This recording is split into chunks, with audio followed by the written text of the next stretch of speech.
ಉಡುಪಿ ಜಿಲ್ಲೆಯ ಈ ಒಂದು ದೈವಸ್ಥಾನದ ಹಬ್ಬದಲ್ಲಿ ಮೀನುಗಳನ್ನ ಮಾರುವ ಹರಕೆಯನ್ನ ಹೊರ್ತಾರೆ ಅಂದ್ರೆ ನಂಬ್ತೀರಾ? ಕರಾವಳಿಯ ಪ್ರಸಿದ್ಧವಾದ ದೈವವಾದ ಚಿಕ್ಕು ದೈವದ ಮೂಲ ಸ್ಥಾನ ಯಾವುದಂತ ನಿಮ್ಗೆ ಗೊತ್ತಾ?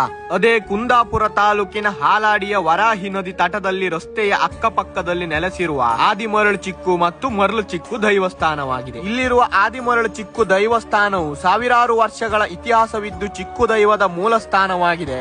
11 ಬೇರೆ ಬೇರೆ ರೀತಿಯ ಚಿಕ್ಕು ದೈವಗಳನ್ನ ಹೊಂದಿದ್ದ ದೈವಸ್ಥಾನವಿದಾಗಿದೆ. ನೂರಾರು ವರ್ಷಗಳ ಹಿಂದೆ ವರಾಹಿ ನದಿಯಲ್ಲಿ ಪ್ರವಾಹ ಬಂದು ಈ ದೈವಸ್ಥಾನವು ಮುಳುಗಡೆಯಾಗಿ ಬಿದ್ದು ಹೋಗುತ್ತೆ.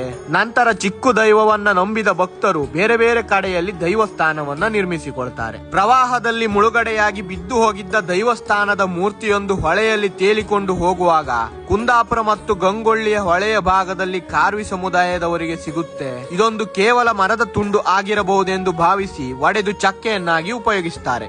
ಮರದ ತುಂಡೆಂದು ತಿಳಿದು ಉಪಯೋಗಿಸಿದ್ದರಿಂದ ಕಾರ್ವಿ ಸಮುದಾಯದವರಿಗೆ ಮೀನುಗಾರಿಕೆಯಲ್ಲಿ ಅಪಾರವಾದ ನಷ್ಟವಾಗುತ್ತೆ. ನಂತರ ನಷ್ಟಕ್ಕೆ ಕಾರಣವನ್ನು ಹುಡುಕಿದಾಗ ಹಾಲಾಡಿಯ ಈ ಚಿಕ್ಕು ದೈವವೇ ಕಾರಣವೆಂದು ತಿಳಿಯುತ್ತೆ. ಅಂದಿನಿಂದ ಹಾಲಾಡಿಯ ಆದಿಮರಳು ಚಿಕ್ಕು ಮತ್ತು ಮರಳು ಚಿಕ್ಕು ದೈವಸ್ಥಾನವನ್ನ ಕಾರ್ವಿ ಸಮುದಾಯದವರು ಅಪಾರವಾಗಿ ನಂಬಲು ಪ್ರಾರಂಭಿಸುತ್ತಾರೆ.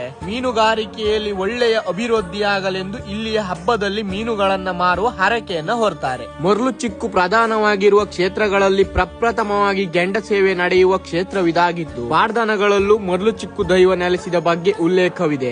ಪ್ರತಿ ತಿಂಗಳು ತಿಂಗೋಡು ಪೂಜೆಗೆ ಅನ್ನದಾನ ಸೇವೆಯೂ ಇದೆ. ಅಷ್ಟೇ ಅಲ್ಲದೆ ಹಾಲಾಡಿಯಲ್ಲಿ ಬಡಗುತಿಟ್ಟಿನ ಪ್ರಸಿದ್ಧವಾದ ಯಕ್ಷಗಾನ ಮೇಳವಾದ ಹಾಲಾಡಿ ಮೇಳವೂ ಇದೆ. ಈ ವಿಡಿಯೋ ಇಷ್ಟವಾಗಿದ್ರೆ ಲೈಕ್ ಮಾಡಿ. ಇದೇ ತರಹದ ಇನ್ನಷ್ಟು ವಿಡಿಯೋಗಳಿಗಾಗಿ ನಮ್ಮ ಪೇಜ್ ಅನ್ನು ತಪ್ಪದೆ ಫಾಲೋ ಮಾಡಿ.